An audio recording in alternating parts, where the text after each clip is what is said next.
بسم اللہ الرحمن الرحیم الحمد للہ رب العالمین والصلاة والسلام علی رسول خیر خلقہ محمد وعلی آلہ وصحبہ اجمعین سبحانک لا علم لنا الا ما علمتنا انک انت العلیم الحکیم ربی زدنی علما ربی زدنی علما ربی زدنی علما رب اشرح لی صدری ویسر لی امری واحلل عقدۃ من لسانی یفقهوا قولی باب الوضوء بصور الکلب، کتے کے جوٹے کے ساتھ وضو کرنے کا بیان۔ یعنی کتا اگر کسی برتن میں منہ ڈال لے اور اس برتن میں پانی ہو اور اس پانی سے کتا پانی پی لے، پھر اس پانی سے وضو کرنے کا بیان، کیونکہ وہ جھوٹا ہو جاتا ہے تو اس کو کتے کا جھوٹا کہتے ہیں، سور کہتے ہیں جھوٹے کو، تو کتے کے جھوٹے سے وضو کرنے کا بیان، یعنی کتا کسی برتن سے پانی پی لے تو اس پانی سے وضو کرنے کا بیان۔ اس باب میں دو باتیں ہیں۔ پہلی بات یہ ہے کہ کتے کا جھوٹا پاک ہے یا ناپاک۔ دوسرا مسئلہ یہ ہے کہ کتا جس برتن میں منہ ڈال لے تو اس برتن کو کتنی مرتبہ دھویا جائے گا اس برتن کے پاک ہونے کے لیے۔ پہلا مسئلہ کہ کتے کا جھوٹا پاک ہے یا ناپاک، تو اس کا جواب یہ ہے کہ کتے کا جھوٹا ناپاک ہے، نجس ہے، اور اس پر تمام علماء کا اتفاق ہے۔ امام شافعی رحمہ اللہ، امام ابو حنیفہ رحمہ اللہ، امام احمد بن حنبل اور امام مالک رحمہ اللہ، ان سب کا یہ مسلک ہے کہ کتے کا جھوٹا ناپاک ہے، اس سے وضو کرنا جائز نہیں، اور آنے والی تمام حدیثیں ان تمام حضرات کے دلائل ہے۔ البتہ اتنی بات ضرور ہے کہ امام مالک رحمہ اللہ سے 4 اقوال منقول ہے کتے کے جھوٹے کے بارے میں۔ ایک قول یہ ہے کہ کتے کا جھوٹا پاک ہے، دوسرا قول یہ ہے کہ کتے کا جھوٹا ناپاک ہے، تیسرا قول یہ ہے کہ جس کتے کی آپ صلی اللہ علیہ وسلم نے رکھنے کی اجازت دی ہے، یعنی شکاری کتا، اسی طرح کھیتوں وغیرہ کی حفاظت کے لیے کتا رکھنا، تو اس کا جھوٹا پاک ہے، اور جس کتے کی اجازت نہیں، بلا ضرورت رکھا گیا تو اس کا جھوٹا ناپاک ہے۔ چوتھا قول ان کا یہ ہے کہ جو دیہاتی کتا ہے، وہ دیہات میں کسی نے رکھا ہو تو اس کا جھوٹا پاک ہے، اس لیے کہ دیہات میں کتے رکھنے کی ضرورت ہوتی ہے حفاظت کے لیے، اور اس طرح بہت ساری چیزوں کے لیے، کھیتوں کے لیے، گھر کے لیے حفاظت کی غرض سے۔ اور جو شہری کتا ہے، یعنی شہر میں کسی نے کتا رکھا ہے تو اس کا جھوٹا ناپاک ہے، اس لیے کہ شہر میں کتا رکھنے کی کوئی خاص ضرورت نہیں ہوتی، انسان شوقیہ پالتے ہیں شہری لوگ کتے کو، تو اس وجہ سے شہری کتے کا جھوٹا ناپاک ہے، اس لیے کہ وہ بغیر ضرورت کے رکھا گیا ہے۔ لیکن مسلک ان 4 اقوال میں امام مالک رحمہ اللہ کا جو مسلک ہے وہ یہی ہے کہ کتے کا جھوٹا ناپاک ہے۔ باقی امام مالک رحمہ اللہ کے اقوال ہے صرف، تو اقوال کسی انسان کا مسلک نہیں ہوتے، بلکہ مسلک ان تمام اقوال میں سے کوئی ایک ہی ہوتا ہے۔ تو مسلک یہ ہے کہ کتے کا جھوٹا ناپاک ہے، باقی تمام کے تمام اقوال ہے۔ تو اقوال کا منقول ہونا یا کسی صحابی سے کسی روایت کا منقول ہونا، یہ اس بات کی دلیل نہیں ہے کہ یہ اس صحابی کا مسلک ہے، یا یہ جو اقوال کسی تابعی سے یا کسی امام سے منقول ہے تو یہ اس کا مسلک ہے، جب تک کہ اس کے مسلک کی تعیین نہ کر دی جائے کہ یہ فلاں امام کا قول ہے اور اس کا مسلک بھی ہے۔ تو مسلک اور قول میں فرق ہوتا ہے، جب تک مسلک کی تعیین نہ کی جائے تو کسی کے اقوال سے اس کا مسلک ظاہر نہیں ہو سکتا۔ تو مسلک ان کا بھی یہی ہے کہ کتے کا جھوٹا ناپاک ہے۔ دوسرا مسئلہ یہ ہے کہ کتا جس برتن میں منہ ڈال لے تو اس کو کتنی مرتبہ دھویا جائے، تو اس میں اختلاف ہے۔ ائمہ ثلاثہ کے ہاں جس برتن میں کتا منہ ڈال لے تو اس کو 7 مرتبہ دھویا جائے گا۔ ائمہ ثلاثہ سے مراد امام مالک، امام شافعی اور امام احمد بن حنبل رحمہم اللہ، ان کے نزدیک 7 مرتبہ دھویا جائے گا۔ تب جا کے برتن پاک ہوگا۔ اور ان حضرات کے دلائل، یہ اس باب میں جتنی حدیثیں ذکر ہوں گی یہ ان حضرات کے دلائل ہے، سوائے ایک حدیث کے جس میں آپ صلی اللہ علیہ وسلم نے فرمایا کہ 8ویں مرتبہ اس کو کیا ہے ریت کے ساتھ دھونا چاہیے، مٹی کے ساتھ دھونا چاہیے۔ اچھا، امام ابو حنیفہ رحمہ اللہ کا مسلک یہ ہے کہ 3 مرتبہ جو ہے کتے کے جوٹے کو، کتا جس برتن میں منہ ڈال لے اس کو اگر 3 مرتبہ دھویا جائے تو وہ پاک ہو جائے گا۔ باقی وہ اس سے منع نہیں کرتے کہ 5 مرتبہ یا 7 مرتبہ دھویا جائے، بلکہ وہ کہتے ہیں کہ 3 مرتبہ سے پاک ہو جائے گا، باقی 5 مرتبہ دھونا یا 7 مرتبہ یا 8 مرتبہ دھونا یہ مستحب ہے۔ تو وہ دونوں تمام حدیثوں پر عمل کرنے کے قائل ہیں کہ چونکہ ایک حدیث ابو ہریرہ رضی اللہ تعالیٰ عنہ سے مروی ہے مرفوعاً، اور وہ حدیث یہ ہے کہ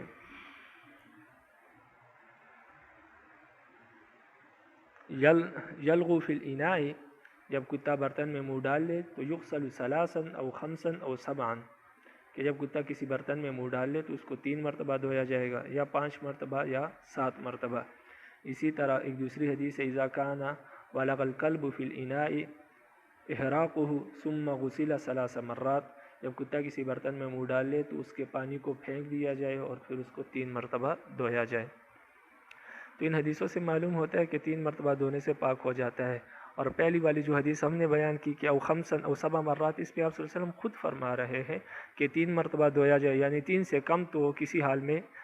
جائز نہیں، 3 مرتبہ تو لازمی دھویا جائے، 3 مرتبہ دھویا جائے تو اس کا مطلب یہ ہے کہ 3 مرتبہ سے پاک ہو جاتا ہے۔ باقی مزید پاکی حاصل کرنے کے لیے او خمسا آپ 5 مرتبہ بھی دھو سکتے ہیں، او 7 آپ 7 مرتبہ بھی دھو سکتے ہیں۔ تو یہ حدیث خود بتا رہی ہے کہ 3 مرتبہ ضروری ہے اور 5 اور 7 مرتبہ کیا ہے، یہ مستحب ہے، اس کا آپ کو اختیار ہے۔ 3 سے کم کا آپ کو اختیار نہیں، 3 مرتبہ دھونا لازمی ہے اور پھر باقی میں آپ کو اختیار ہے۔ تو جس میں اختیار ہوتا ہے وہ مستحب بھی قرار پاتے ہیں۔ اور اس کے علاوہ ایک اور حدیث میں یہ تو ہمارے دلائل ہو گئے یہ 2 حدیثیں، باقی جن حدیثوں میں 7 مرتبہ کا ذکر ہوا ہے تو ہم اس کو استحباب پر محمول کرتے ہیں، اسی طرح جس میں 8 مرتبہ کا تذکرہ ہے اس کو بھی ہم استحباب پر محمول کرتے ہیں۔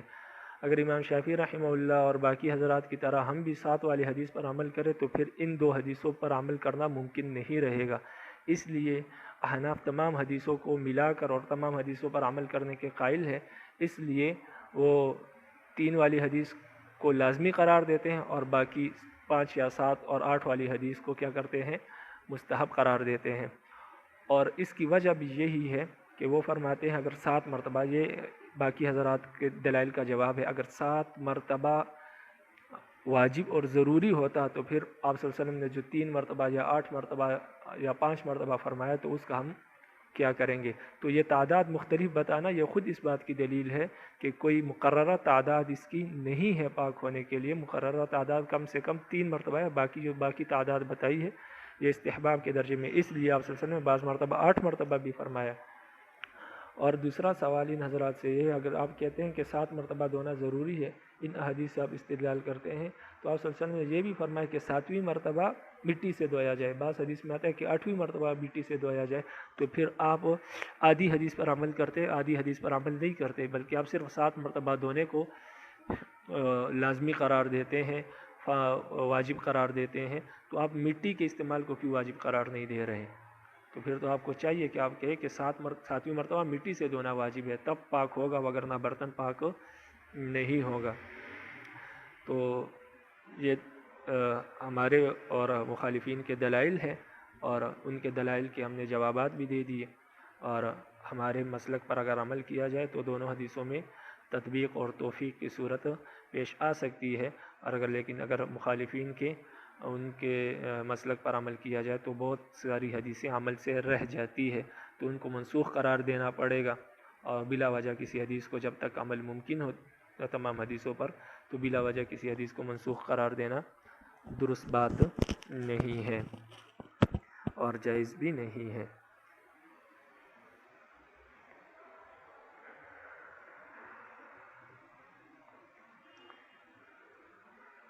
آپ حدیث کو دیکھیں. وبی قال حدثنا احمد بن یونس قال حدثنا زائدۃ فی حدیث ہشام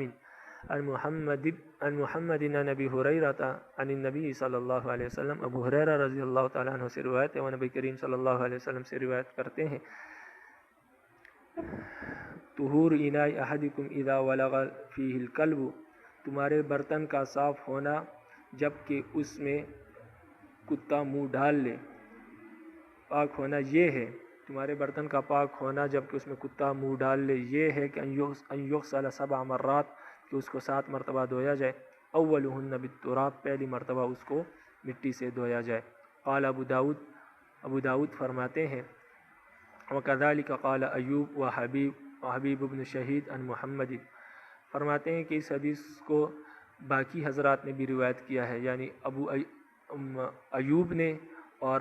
حبیب بن شہید نے بھی محمد بن سیرین سے روایت کیا. یعنی اس حدیث کے توابع امام ابو داود رحمہ اللہ یہاں سے ذکر کرنا چاہتے ہیں، اور اس حدیث کی تائید میں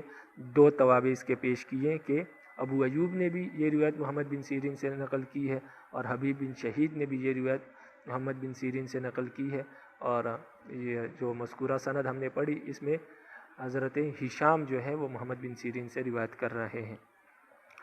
تو ابو داود کا مقصد یہاں پر مذکورہ حدیث کے توابع بیان کرنا ہے اور اس کی تائید کرنی ہے. وبی قال حدثنا مسدد قال حدثنا المعتمر بن سلیمان وقال حدثنا محمد بن عبید قال حدثنا حماد بن زید جمیعا، یہ دونوں روایت کرتے ہیں، یعنی مسدد اور محمد بن عبید یہ دونوں سندیں یہاں پر جا کر جمع ہوتی ہیں، یعنی حماد بن زید اور معتمر بن سلیمان یہ دونوں روایت کرتے ہیں. کیونکہ یہ تحویل ہے تو جمیعاً کا مطلب یہ ہے کہ یہ روایت جو ہے، یہ سند جو ہے ابو ایوب عن محمد، اس پر جا کر دونوں سندیں جمع ہو رہی ہے، مسدد کی بھی اور محمد بن عبید کی بھی. تو فرماتے ہیں کہ دونوں سندیں جمع ہو رہی ہے جمیعاً عن ایوب عن محمد، اور یہ دونوں حضرات، یہ تمام حضرات یعنی دونوں حضرات سے مراد معتمر بن سلیمان اور حماد بن زید ہے، یعنی یہ دونوں روایتیں جمع ہوتی ہے عن ایوب عن محمد، ایوب پر، اور ایوب روایت کرتے ہیں محمد سے، اور وہ روایت کرتے ہیں ابو ہریرہ سے بمعنہ اسی طرح کی حدیث، یعنی مذکورہ حدیث کے ہم معنی اور ہم مفہوم حدیث انہوں نے کیا کی ہے، روایت کی ہے. ولم یرفعہ، لیکن ان دونوں حضرات نے اس کو مرفوع بیان نہیں کیا، یعنی میرے دونوں اساتذہ نے، مسدد نے اور محمد بن عبید نے جو روایت کی ہے اور ان سے میں نے جو روایت حاصل کی ہے، انہوں نے اس حدیث کو مرفوع بیان نہیں کیا بلکہ موقوف، یعنی وہ حدیث آپ صلی اللہ علیہ وسلم تک نہیں پہنچتی، صحابی پر رک جاتی ہے اور صحابی پھر اپنا قول بیان کرتا ہے، لیکن صحابی آپ صلی اللہ علیہ وسلم کا نام اس میں نہیں لیتا. اصل میں تو وہ حدیث ہی ہوتی ہے لیکن صحابی آپ صلی اللہ علیہ وسلم کا نام نہیں لیتا تو اس کو حدیث موقوف کہتے ہیں. جب صحابی آپ صلی اللہ علیہ وسلم کا نام لے لے اور پھر کوئی بات بیان کرے تو حدیث مرفوع ہوتی ہے. فرماتے ہیں کہ ان دونوں نے حدیث کو اسی طرح کی حدیث بیان کی جیسے اوپر آپ صلی اللہ علیہ وسلم مذکورہ حدیث ہے، لیکن یہ انہوں نے جو حدیث بیان کی یہ مرفوع نہیں ہے بلکہ موقوف ہے. وزادہ وَإِذَا وَلَغَ الْحِرُّ غُسِلَ مَرَّةً، لیکن انہوں نے یہ لفظ زیادہ کیا ہے کیونکہ اوپر والی حدیث سے میں یہ الفاظ نہیں ہے، لیکن ان کی حدیث میں یہ لفظ زیادہ ہے، یہ اضافہ موجود ہے. وَإِذَا وَلَغَ الْحِرُّ غُسِلَ مَرَّةً، جب بلی برتن میں منہ ڈال لے تو اس کو 1 مرتبہ دھویا جائے گا، تو 1 مرتبہ دھونے سے وہ پاک ہو جائے گا.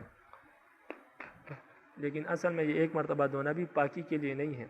بلکہ استحباب کے لیے ہے کہ 1 مرتبہ دھویا جائے تو پاک ہو جائے گا. اگر نہ بلی کا جھوٹا کیا ہے، پاک ہے، آگے اس کی حدیث آئیں گی. تو یہاں پر جس حدیث میں 1 مرتبہ دھونے کا ذکر ہے یہ بھی صرف استحباب کے لیے ہے، اس برتن کو پاک کرنے کے لیے نہیں ہے. جیسے کتے کے جھوٹے کے برتن کو پاک کرنے کے لیے 7 مرتبہ دھونا ضروری ہے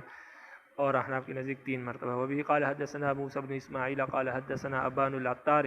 قال حدثنا قتادة ان محمد بن سیرین حدث عن ابی ہریرہ ان نبی صلی اللہ علیہ وسلم، کہ نبی کریم صلی اللہ علیہ وسلم نے قال فرمایا اذا ولغ الكلب في الاناء فاغسلوه 7 مرات، جب کتا کسی برتن میں منہ ڈال لے تو اس کو 7 مرتبہ دھو. السابعۃ بالتراب، یا سابعۃ بالتراب، 7ویں مرتبہ مٹی سے دو۔ قال ابو داود، یہاں سے ابو داود رحمہ اللہ یہ ذکر کرنا چاہتے ہیں کہ اس حدیث کو اور بھی بہت سارے حضرات نے ذکر کیا ہے، یعنی وہ اس سوال کا جواب دینا چاہتے ہیں جو ہم نے ان سے کیا پہلے، کہ کیونکہ امام ابو داود رحمہ اللہ حنبلی ہے، تو اس وجہ سے وہ اپنے مسلک کی تائید میں یہ بات کہنا چاہ رہے ہیں کہ یہ حدیث اور بھی بہت سارے محدثین نے ذکر کی ہے، لیکن انہوں نے یہ لفظ ذکر نہیں کیا سابعۃ بالتراب، یعنی 7ویں مرتبہ مٹی سے دھونے کا انہوں نے تذکرہ نہیں کیا، بلکہ صرف یہ ذکر کیا کہ 7 مرتبہ دھویا جائے برتن کو۔ تو جو ہم نے سوال کیا تھا کہ پھر آپ مٹی کے ساتھ دھونے کو کیوں لازم قرار نہیں دیتے، تو کیونکہ حدیث میں تو یہ بھی ہے کہ مٹی کے ساتھ دو، لیکن آپ جو ہے صرف 7 مرتبہ دھونے کو کیا ہے لازم قرار دیتے ہو۔ تو امام ابو داؤد اس کا جواب دینا چاہتے ہیں کہ ہم مٹی کے ساتھ دھونے کو اس لیے ضروری نہیں قرار دیتے کیونکہ باقی حدیثوں میں اس کا تذکرہ نہیں ہے، لیکن یہ بات درست نہیں ہے، بلکہ کسی ایک حدیث میں بھی کوئی بات اضافی آ جائے، زیادہ آ جائے، تو اس کو اس حدیث کا حصہ سمجھا جاتا ہے کہ بعض موقع پر آپ صلی اللہ علیہ وسلم نے یہ فرمایا، لیکن بعض موقع پر آپ صلی اللہ علیہ وسلم نے 7ویں مرتبہ دھونے کی تشریح فرما دی کہ 7ویں مرتبہ جو دھونا ہے وہ پانی سے دھونا مراد نہیں، بلکہ پہلے مٹی سے اس کو مانجا جائے، اس کے بعد پھر پانی سے اس کو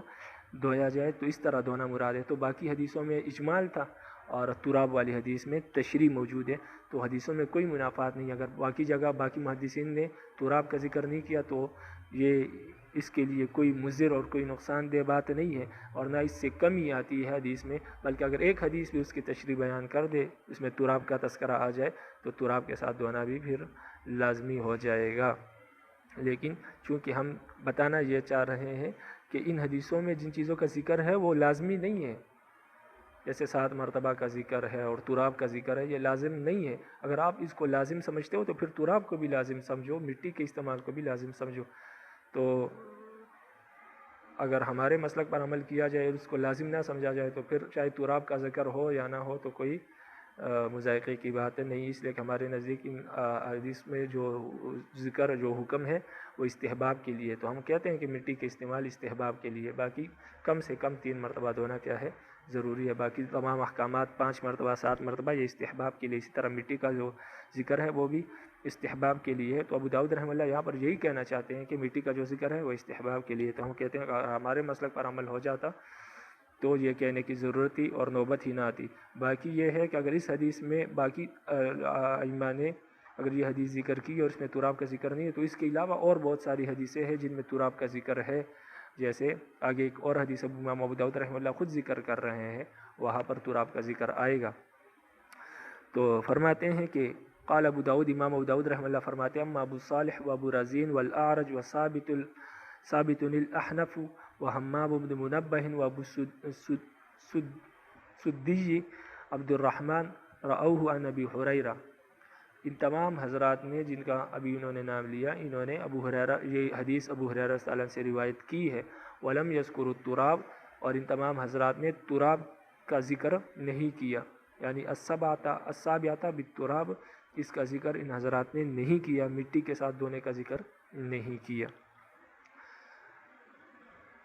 وبه قال حدثنا احمد بن محمد بن حنبل قال حدثنا يحيى بن سعيد عن شعبة قال حدثنا ابو التياح عن مطرف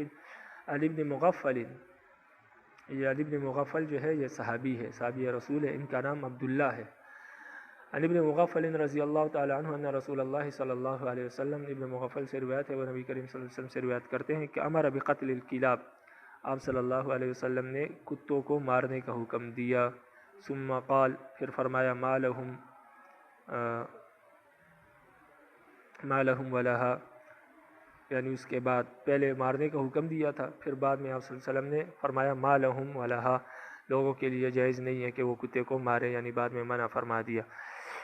فرخص فی کلب الصید، اور رخصت دے دی ہمیں کتے کے شکار میں، یعنی کتے کو اگر شکاری آپ بنا لے، تعلیم دے دے اور پھر کتا آپ کے لیے شکار کر کے لے آئے تو وہ شکار جائز ہے، تو اس کی ہمیں رخصت دے دی۔ وفی کلب الغنم، اور اسی طرح بکریوں کے کتے کے بارے میں بھی ہمیں اجازت دے دی، یعنی جو کتا بکریوں کے پالنے کے لیے رکھا جاتا ہے اس کی بھی اجازت دے دی۔ وقال، اور فرمائے اذا ولغ الکلب فی الاناء فاغسلوه 7 مرار، جب کتا کسی برتن میں منہ ڈال لے تو اس کو 7 مرتبہ دھو، والثامنۃ افروہ بالتراب، اور 8ویں مرتبہ اس کو مٹی سے مانج لو۔ تو اس حدیث میں پھر مٹی کا ذکر آ گیا ہے۔ قال ابو داود، امام ابو داود رحمہ اللہ فرماتے ہیں ہاکذا قال ابن مغفل، فرماتے ہیں کہ اس قال ابو داود سے امام ابو داود کا مقصد یہ ہے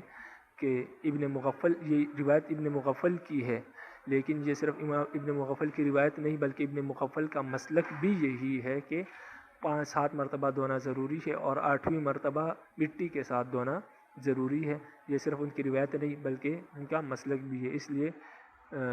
یہ توضیح اس لیے کرنا انہوں نے ضروری سمجھی کہ جو راوی بھی کوئی روایت کرتا ہے تو ضروری نہیں کہ اس راوی کا مسلک بھی وہی ہو،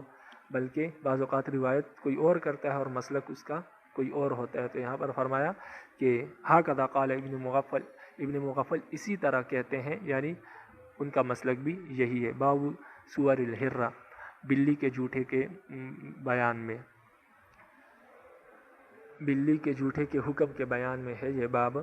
اب بلی کے جوٹے کے حکم کیا ہے؟ تو باقی ائمہ کے نزدیک تو بلی کا جوٹا بالکل پاک ہے، لیکن امام ابو حنیفہ رحمہ اللہ اس کو مکروہ کہتے ہیں۔ تو مکروہ سے مراد مکروہ تنزیہی ہے۔ بعض حضرات نے مکروہ تحریمی لکھا ہے، لیکن مکروہ تحریمی درست نہیں بلکہ مکروہ تنزیہی مراد ہے، یعنی اگر کوئی دوسرا پانی آپ کے پاس موجود ہے تو پھر آپ اس کے ساتھ وضو کر لیں یا غسل کر لیں، لیکن کوئی دوسرا پانی موجود نہیں ہے تو پھر بلی کے جوٹے کے ساتھ آپ کیا کر لیں، وہ وضو یا غسل کر لیں تو جائز ہے۔ اگر کوئی دوسرا پانی موجود ہے بھی تو مستحب یہ ہے کہ اس پانی سے وضو کر لے۔ اگر پھر بھی آپ بلی کے جوٹے سے وضو یا غسل کرنا چاہتے ہیں تو کراہت ہے، مناسب نہیں ہے، باقی اس میں کوئی گناہ وغیرہ نہیں ہے۔ مکروہ تنزیہی کا یہی مطلب ہوتا ہے۔ اب حدیث کو دیکھیں، وبی قال حدثنا عبداللہ بن مسلمۃ عن مالک عن اسحاق بن عبداللہ بن ابی طلحۃ عن حمیدۃ بنت عبید بن رفاعہ عن کبشۃ بنت کعب بن مالک وکان تحت ابن ابی قتادہ۔ یہ کبشہ بنت کعب بن مالک، یہ جو کبشہ ہے یہ کان تحت ابن ابی قتادہ، یہ ابن قتادہ کے تحت تھی، یعنی ابن قتادہ کی بیوی تھی۔ ان ابا قتادہ دخل، فرماتے ہیں کہ ابو قتادہ ایک مرتبہ گھر آئے، فسکبت له وضوءا، تو میں نے ان کے سامنے وضو کا پانی حاضر کیا، وضو کا پانی رکھا، فجاءت حرۃ، تو ایک بلی آئی، فشربت منہ، اور اس بلی نے اس پانی کو پیا، فاصغى لها الاناء، تو ابو قتادہ نے برتن کو ان کے سامنے، بلی کے سامنے ٹیڑھا کر دیا تاکہ وہ آسانی سے پانی پی لے، حتی شربت، یہاں تک کہ بلی نے پانی پی لیا۔ قالت کبشۃ، حضرت کبشہ فرماتی ہیں فرآنی انظر الی، تو قتادہ نے مجھے دیکھا کہ میں ان کی طرف دیکھ رہی تھی حیرت سے۔ فقال تعجبین، قتادہ نے کہا آپ تعجب کرتی ہیں؟ یا ابنۃ اخی، اے میرے چچا کی بیٹی۔ فقلت نعم، میں نے کہا ہاں۔ فقال، اے میرے بھائی کی بیٹی، یعنی میری بھتیجی، یہ اصل میں ان کی بیوی نہیں تھی، سوری، یہ ان کے پرورش میں تھی، کانا تحت ابن ابی قتادہ، یعنی یہ ان کی پرورش ابو قتادہ کرتے تھے۔ فقال، تو انہوں نے فرمایا، ابو قتادہ نے فرمایا کہ ان رسول اللہ صلی اللہ علیہ وسلم، رسول اللہ صلی اللہ علیہ وسلم نے فرمایا کہ انہا لیست بنجس، بلی کا جھوٹا جو ہے وہ نجس نہیں ہے، ناپاک نہیں ہے۔ کیوں؟ انہا من الطوافین علیکم الطوافات، وہ آپ کے اوپر طواف کرنے والوں اور طواف کرنے والیوں میں سے ہے، یعنی یہ ان جانوروں میں سے ہے جو ہمیشہ گھر میں گھومتے رہتے ہیں، تو ان سے بچنا ناممکن ہے، یہ کبھی بھی کسی برتن میں منہ ڈال سکتی ہے، اور ویسے بھی دیہات وغیرہ جو ہوتے ہیں وہاں پر جو گھر ہوتے ہیں وہاں پر برتن بھی اکثر کھلے ہوتے ہیں، اور بلیاں وغیرہ وہاں پر زیادہ بھی ہوتی ہیں، ان کو روکنا ممکن نہیں ہوتا، تو اس وجہ سے فرمایا کہ ایسی ہے کہ ہر وقت گھر میں رہتی ہے، تو اگر اس کے جھوٹے کو ناپاک قرار دیا جائے تو پھر تو آپ کے لیے بہت پریشانیاں پیدا ہو جائے اور حرج پیدا ہو جائے، اور قاعدہ یہ ہے کہ الحرج مدفوع، جہاں پر حرج پیدا ہوتا ہے اس بات کو چھوڑ دیا جاتا ہے، تو اس وجہ سے آپ صلی اللہ علیہ وسلم نے فرمایا کہ اس میں حرج ہے، اس وجہ سے اس کا جھوٹا پاک ہے تاکہ حرج ختم ہو جائے۔ وبه قال حدثنا عبد الله بن مسلمة قال حدثنا عبد العزيز عن داود بن صالح بن دينار التماري عن أمه أن مولاتها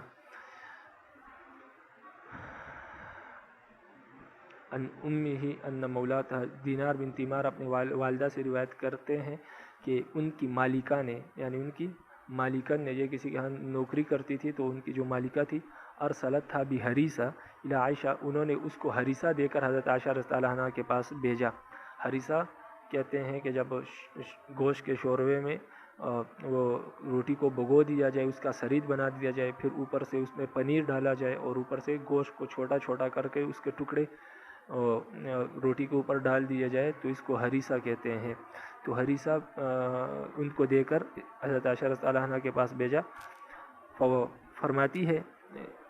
داؤد فرماتی ہے کہ فوجدتها تصلی، کہ میں نے حضرت عائشہ کو اس حالت میں پایا کہ وہ نماز پڑھ رہی تھی۔ فاشارت الی ان ضیعها، تو انہوں نے مجھے اس ہریسہ کے رکھنے کا اشارہ کیا، تو میں نے رکھ دیا۔ فجات ہرۃ، تو بلی آئی، فاکلت منها، اور بلی نے اس سے کچھ کھا لیا۔ فلما انصرفت، جب وہ نماز سے فارغ ہوئی، تو اکلت من حیث اکلت الہرہ، تو انہوں نے اسی جگہ سے کھانا شروع کیا جہاں سے بلی نے کھایا تھا۔ فقالت، اور فرمانے لگی، ان رسول اللہ صلی اللہ علیہ وسلم، کہ رسول اللہ صلی اللہ علیہ وسلم نے فرمایا ہے، قال انہا لیست بنجس، کہ بلی کا جھوٹا ناپاک نہیں، انما ہی من الطوافین علیکم، اس لیے کہ وہ تم پر ہمیشہ تم پر طواف کرتی رہتی ہے۔ قد رأیت رسول اللہ صلی اللہ علیہ وسلم، اور فرمایا وقد، اور میں نے دیکھا ہے رسول اللہ صلی اللہ علیہ وسلم کو یتوضؤ بفضلها، کہ وہ بلی کے جھوٹے سے وضو کیا کرتے تھے، یعنی بلی کے بچے ہوئے سے، جو بلی سے پانی پی کر جو بچ جاتی تھی اس سے وہ وضو کرتے تھے، یعنی بلی کے جھوٹے سے۔ باب الوضوء بفضل طہور المرأة، عورت کے بچے ہوئے پانی سے وضو کرنا، یعنی عورت کسی پانی سے غسل کر لے یا وضو کر لے اور اس سے جو پانی بچ جائے تو اس سے وضو کرنا کا کیا حکم ہے، یا اس سے غسل کرنے کا کیا حکم ہے۔ تو اس سے وضو یا غسل کرنا جائز ہے۔ پہلے بھی اس طرح کی ایک حدیث گزری ہے، اور آپ صلی اللہ علیہ وسلم کے زمانے میں اس طرح آپ صلی اللہ علیہ وسلم خود بھی کیا کرتے تھے اور صحابہ نے بھی اس طرح کیا، لیکن یہ جواز کی حد تک ہے۔ باقی مستحب یہ ہے کہ اگر کوئی اور پانی ہے تو اس سے وضو کر لیا جائے، کیونکہ آگے دوسرا باب آ رہا ہے، اس میں آپ صلی اللہ علیہ وسلم نے عورت کے بچے ہوئے پانی کے ساتھ وضو کرنے سے منع فرمایا ہے۔ تو یہاں پر اجازت ہے، یہ جواز کے لیے ہے، یہ جو حدیثیں یہ جواز کے لیے ہے۔ باقی استحباب کے لیے مستحب یہ ہے، افضل یہ ہے کہ اس سے وضو نہ کیا جائے۔ اگر آپ کے پاس دوسرا پانی موجود ہے تو آپ دوسرے پانی سے کر لیں، لیکن اگر کر بھی لے تو جائز ہے، لیکن اگر نہ ہو تو پھر اسی پانی سے کر لے، اگر ہو تو پھر دوسرے پانی سے کرنا افضل ہے۔ اور اگر دوسرا پانی آپ کے پاس ہے پھر بھی آپ نے اسے کر لیا تو تب بھی جائز ہے، ہو جائے گا۔ تو یہ جواز کی دلیل ہے۔ باقی اس حدیث کے تحت یہ الفاظ آئیں گے حدیثوں میں اس باب کے تحت، کہ صحابہ فرماتے ہیں کہ ہم اور عورتیں اکٹھے وضو کیا کرتے تھے، یا آپ صلی اللہ علیہ وسلم نے اکٹھے کسی عورت کے ساتھ وضو کیا، تو یہ پردے کے احکامات اترنے سے پہلے کا بیان ہے، یعنی اس وقت پردہ کا حکم نہیں تھا، تو عورتیں اور مرد اکٹھے ہی کیا کرتے تھے، ایک ٹب سے وضو کر دیا کرتے تھے۔ ایک برتن میں پانی ہوتا تھا، ایک طرف سے عورت چلو لیتی تھی، ایک طرف سے مرد چلو لیتا تھا اور وضو کرتے تھے۔ تو اس لیے یہ اعتراض نہ کیا جائے کہ یہاں پر تو صحابہ اور صحابیات ایک دوسرے سے پردہ نہیں کر رہے، بلکہ یہ پردہ کے احکامات اترنے سے پہلے کا بیان ہے۔ باب کو دیکھیں، حدیث کو دیکھیں۔ وبی قال حدثنا مسدد قال حدثنا يحيى عن سفيان قال حدثني منصور عن ابراهيم عن الاسود عن عائشة رضي الله تعالى عنها قالت كنت اغتسل انا ورسول الله صلی اللہ علیہ وسلم من اناء واحد، حضرت عائشہ فرماتی ہے کہ میں اور رسول اللہ صلی اللہ علیہ وسلم ایک ہی برتن سے وضو کیا کرتے تھے، یعنی ایک برتن میں پانی ہوتا تھا، اسی برتن سے ہم وضو کیا کرتے تھے، اکٹھے غسل کیا کرتے تھے اکٹھے۔ ونحن جنوبان، اور ہم دونوں جنبی ہوتے تھے، جنابت کی حالت میں ہوتے تھے۔ وبی قال حدثنا عبداللہ بن محمد النفیلی قال حدثنا وکیع عن اسامة بن زید عن ابی خربوزہ عن ام صبیۃ الجہنیہ، ام صبیہ جوہنیہ سے روایت ہے، قالت، وہ فرماتی ہے کہ اختلفت یدی و ید رسول اللہ صلی اللہ علیہ وسلم فی الوضوء من اناء واحد، کہ میرا اور آپ صلی اللہ علیہ وسلم کا ہاتھ باری باری ایک ہی برتن میں ڈالا جاتا، یعنی ایک ہی برتن میں بار بار ہم اپنا ہاتھ ڈالتے تھے، یعنی ایک مرتبہ آپ صلی اللہ علیہ وسلم نے اس سے چلو بھرا، دوسری مرتبہ میں نے بھرا۔ تو یہ پردے کے نازل ہونے سے پہلے کے کیا ہے، روایت ہے، تو اس وجہ سے یہاں پر پردے کا کوئی حکم نہیں تھا۔ ابھی قال حدثنا عبداللہ بن مسلمة عن مالک عن نافع وحدثنا مسدد قال حدثنا حماد عن ایوب عن نافع عن ابن عمر رضی اللہ عنہ سے روایت ہے، قال، وہ فرماتے ہیں کہ کان الرجال والنساء یتوضؤون فی زمان رسول اللہ صلی اللہ علیہ وسلم، کہ رسول اللہ صلی اللہ علیہ وسلم کے زمانے میں عورتیں اور مرد اکٹھے وضو کیا کرتے تھے۔ رسول اللہ صلی اللہ علیہ وسلم کے زمانے میں عورتیں اور مرد وضو کیا کرتے تھے۔ قال مسدد فرماتے ہیں من الاناء الواحد جمیعا، ایک ہی برتن سے اکٹھے وضو کرتے تھے، یعنی اس روایت کا مطلب یہ کہ اکٹھے ایک برتن سے وضو کرتے تھے، وگرنہ آج کل بھی یہ جائز ہے کہ عورت ایک برتن سے وضو کرے، بعد میں مرد اس برتن سے اس پانی بچے ہوئے پانی سے وضو کر لے، یا مرد پہلے وضو کرے بعد میں عورت اس بچے ہوئے پانی سے وضو کر لے۔ تو حدیث کا مطلب فرماتے یہ نہیں ہے کہ پہلے عورتیں بلکہ اکٹھے دونوں وضو کیا کرتے تھے، ایک طرف عورت بیٹھی ایک مرتبہ ایک طرف مرد بیٹھے، تو اس کی وضاحت کر دی ہے۔ وبه قال حدثنا مسدد قال حدثنا يحيى عن عبيد الله قال حدثني نافع عن عبد الله بن عمر قال كنا نتوضأ نحن والنساء على عهد رسول الله صلی اللہ علیہ وسلم من اناء واحد۔ فرماتے ہیں ابن عمر فرماتے ہیں کہ ہم رسول اللہ صلی اللہ علیہ وسلم کے زمانے میں ہم اور عورتیں اکٹھے وضو کیا کرتے تھے ایک ہی برتن سے، ندلی فیہ ایدینا، ہم ایک یکے بعد دیگرے اپنا ہاتھ برتن میں ڈالتے تھے، یعنی پہلے عورتیں ڈالتی تھی یا پہلے ہم ڈالتے تھے پھر عورتیں ڈالتی تھی، یا پہلے عورتیں ڈالتی تھی پھر ہم ڈالتی تھی، اپنا اپنا چلو بھر کے وضو کیا کرتے تھے۔ باب النہی عن ذالک، یہ باب ہے اس بارے میں منع کرنے سے، یہ باب ہے اس بات سے منع کرنے کے بیان میں۔ کس بات سے؟ یعنی عورتوں کے بچے ہوئے پانی سے وضو کرنے سے منع کرنے کے بیان میں یہ باب ہے، اس لیے کہ عورتوں کے بچے ہوئے پانی سے میں نے آپ کو بتایا کہ وضو کرنا جائز ہے، لیکن مستحب نہیں، مستحب اور افضل یہ ہے کہ اگر کوئی اور پانی آپ کے پاس موجود ہے تو آپ اس سے کر لیں، باقی اگر کسی نے کر لیا تو وضو ہو جائے گا۔ وبه قال حدثنا احمد بن يونس قال حدثنا زهير عن داود بن عبد الله وحدثنا مسدد قال حدثنا ابو عوانة عن داود بن عبد الله عن حميد الحميري قال لقيت رجلا، حمید الحميري فرماتے ہیں کہ میں ایک شخص لقیت رجلا صحابہ النبی صلی اللہ علیہ وسلم 40 سنہ، میں رسول اللہ صلی اللہ علیہ وسلم کے صحابہ میں سے ایک شخص کے ساتھ 4 سال رہا، کما صحیبہ ابو ہریرہ، جیسے ابو ہریرہ رضی اللہ عنہ صلی اللہ علیہ وسلم کے ساتھ رہے ہیں، یعنی 4 سال رہے۔ قال نہا رسول اللہ صلی اللہ علیہ وسلم، رسول اللہ صلی اللہ علیہ وسلم، وہ انہوں نے فرمایا، یعنی اس صحابی نے فرمایا جس کے ساتھ میں رہا کہ نہا رسول اللہ صلی اللہ علیہ وسلم، رسول اللہ صلی اللہ علیہ وسلم نے منع کیا ہے کہ ان تغتسل المرأة بفضل الرجل، کہ عورت مرد کے بچے ہوئے پانی سے غسل کرے، او یغتسل الرجل بفضل المرأة، یا مرد عورت کے بچے ہوئے پانی سے وضو کرے۔ زاد مسدد ولیغترفا جمیعا، اور مسدد نے اس بات کا اضافہ کیا ہے اس حدیث میں، یعنی انہوں نے بھی یہ روایت، کیونکہ اوپر آپ دیکھ سکتے ہیں کہ اس حدیث میں تحویل ہے، احمد بن یونس ایک استاذ ہے امام ابو داؤد کے اور دوسرے مسدد ہے، تو دونوں نے یہ روایت نقل کی ہے، لیکن مسدد نے جو ہے اس بات کا اضافہ کیا ہے، ولیغترفا جمیعا، یہ اس صورت میں ہے کہ جب دونوں ایک ساتھ ہی کیا کرے، چلو بھرے، یعنی ایک دوسرے کے پیچھے پیچھے نہ کرے، ایک دوسرے کے پیچھے نہ کرے کہ پہلے ایک وضو کر لے پھر بعد میں دوسرا کرے، بلکہ ایک ساتھ کرے تو پھر ٹھیک ہے، پھر کوئی مسئلہ نہیں ہے، یعنی دونوں ایک ساتھ ہی چلو بھرے اور ایک ساتھ ہی وضو میں لگے رہے، یعنی پہلے ایک چلو بھرے پھر دوسرا بھرے، ایسا نہ ہو کہ ایک وضو سے فارغ ہو پھر دوسرا وضو کرے، یا پہلے مرد کرے پھر بعد میں عورت وضو کرے، پہلے عورت کرے پھر بعد میں مرد وضو کرے، تو ایسا نہ کرے، بلکہ ایک ساتھ ہی دونوں وضو شروع کرے اور ایک ساتھ ہی پھر